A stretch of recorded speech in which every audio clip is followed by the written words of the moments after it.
Edinburgh in the 1700s was a city of contrasts.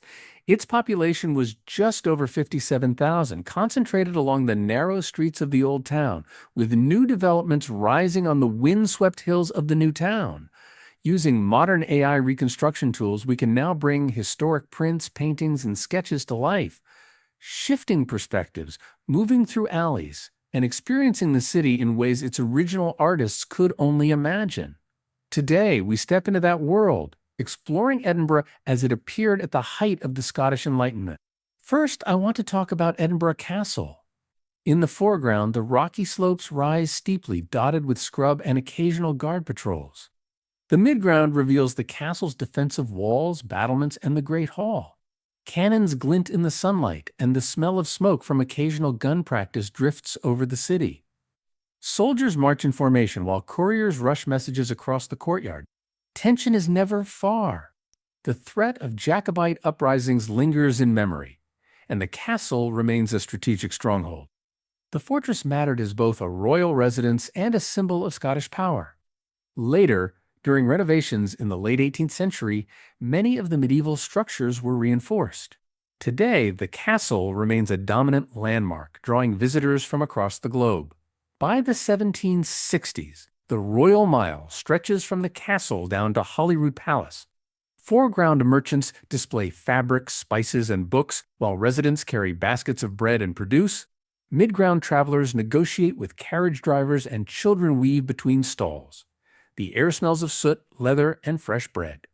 Tension exists in the crowded alleys, where pickpockets and rival guilds compete for space. The Royal Mile mattered as the city's main artery, linking political power, trade, and religion.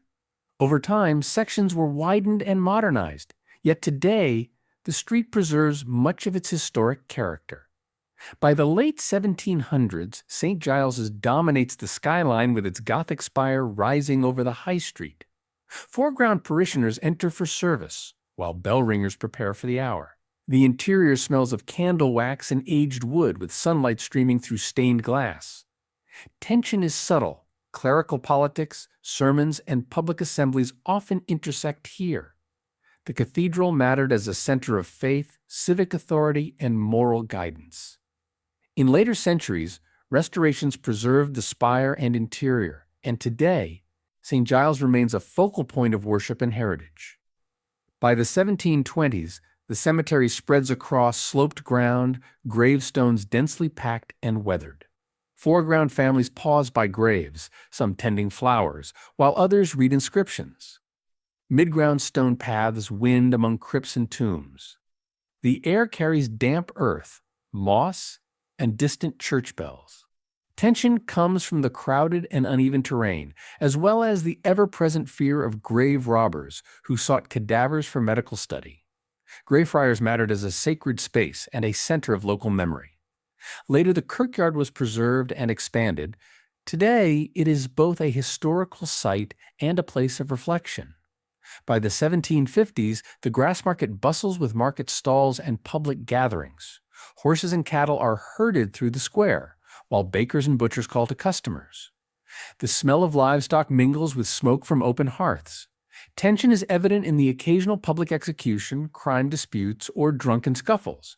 The Grassmarket mattered for trade, entertainment, and as a place of civic justice. Over time, street improvements and gentrification transformed the space, yet it remains a lively historic quarter today. By the 1770s, the winding closes rise in the foreground, with stone tenements stacked high and windows pressed close. Residents hang laundry across alleys, children chase one another through shadowed corridors, and the smell of cooking fires permeates the air. Tension comes from fire hazards, disease outbreaks, and overcrowding. These alleys mattered as the heart of urban life, where artisans, merchants, and working families lived. Later, urban reforms and the new town expansion eased some pressure, but the closes still survive in part today, preserving the city's medieval street plan. By the 1790s, the hill offers sweeping views across the city and Firth of Forth. Foreground pedestrians stroll along paths lined with grass and small monuments. Artists sketch the skyline, while wind whistles across exposed stone. Tension comes from sudden weather shifts and the treacherous edges of the hill. Calton Hill mattered as a vantage point, a site of observation and inspiration for artists and philosophers alike. Later, monuments like the National Monument were added, and today it remains a popular viewpoint and public space. By the late 1700s, Holyrood Palace lies at the foot of the Royal Mile, with the Abbey ruins nearby. Foreground courtiers and servants move in and out, while midground tourists and pilgrims observe from a distance. The air carries incense, dust, and the faint aroma of nearby gardens. Tension stems from political intrigue, royal oversight, and occasional protests. Holyrood mattered as the Scottish royal residence, a seat of power and a symbol of governance. Later, 19th century restorations preserve both palace and abbey. Today, visitors can explore this royal complex. By the 1750s, the Nor Loch fills the low-lying area north of the Old Town. Its stagnant waters reflect the city walls with reeds and floating debris in the foreground. Children play at the edges while soldiers patrol for safety. The smell is pungent and rank, a reminder of the city's sanitation challenges. Tension comes from flooding, disease, and the defensive role of the loch.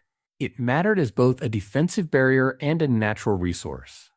By the late 18th century, the loch was drained to allow new town construction. Today, Princess Street Gardens occupies this historic site.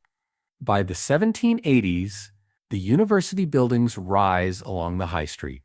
Foreground students hurry between lectures, quills, and books in hand. Professors move deliberately, calling out instructions. The smell of ink, paper, and chalk fills the air. Tension arises from intellectual debate, social hierarchy, and strict discipline.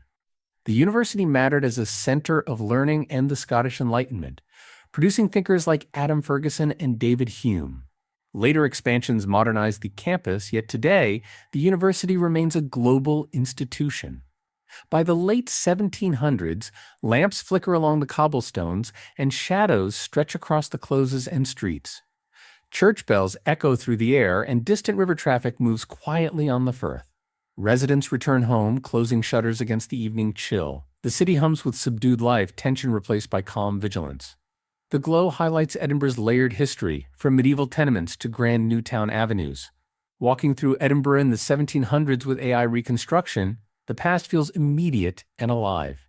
Streets, squares, and hills transform from static images into spaces full of sound, smell, and movement. We can sense the city's tension, its rhythm, and the lives of its residents. History is no longer just something we read about. It is something we can witness. If there's another city, period, or scene you'd like to explore in this way, let me know in the comments. Again, thank you so much.